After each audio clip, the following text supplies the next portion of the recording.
Adapun terjadinya peristiwa Isra dan Miraj adalah karena bumi merasa bangga dengan langit. Berkata dia kepada langit, "Hai langit, aku lebih baik dari kamu karena Allah Subhanahu wa Ta'ala telah menghiaskan aku dengan berbagai negara, beberapa laut, sungai-sungai, tanam-tanaman, beberapa gunung dan lain-lain." Berkata langit, "Hai bumi, aku juga lebih elok dari kamu karena matahari, bulan, bintang-bintang, beberapa falah, buruj, aras, dan surga ada padaku." Berkata bumi, "Hai langit, di tempatku ada rumah yang dikunjungi dan untuk bertawaf para nabi, para utusan dan arwah para wali dan solihin, orang-orang yang baik." Bumi berkata lagi, "Hai langit, sesungguhnya pemimpin para nabi dan utusan bahkan sebagai penutup para nabi dan kekasih Allah seru sekalian alam, seutama-utamanya segala yang wujud serta kepadanya penghormatan yang paling sempurna itu tinggal di tempatku, dan dia menjalankan syariatnya juga di tempatku." Langit tidak dapat berkata apa-apa, apabila bumi berkata demikian. Langit mendiamkan diri dan dia menghadap Allah Subhanahu wa Ta'ala dengan berkata, "Ya Allah, Engkau telah mengabulkan permintaan orang yang tertimpa bahaya, apabila mereka berdoa kepada Engkau. Aku tidak dapat menjawab soalan bumi, oleh karena itu aku minta kepadamu ya Allah supaya Muhammad Engkau dinaikkan kepadaku, langit, sehingga aku menjadi mulia dengan kebagusannya dan berbangga."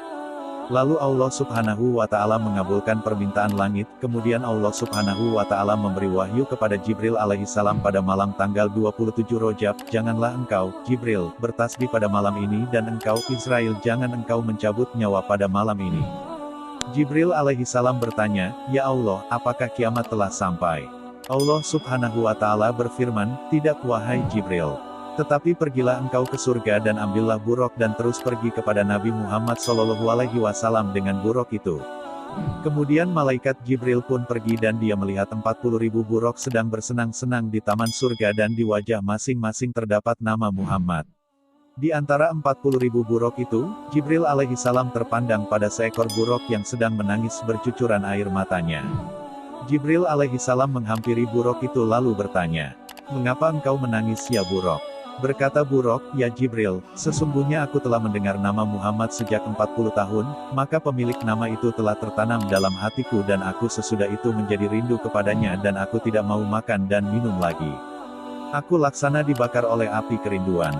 Berkata Jibril alaihissalam, "Aku akan menyampaikan engkau kepada orang yang engkau rindukan itu."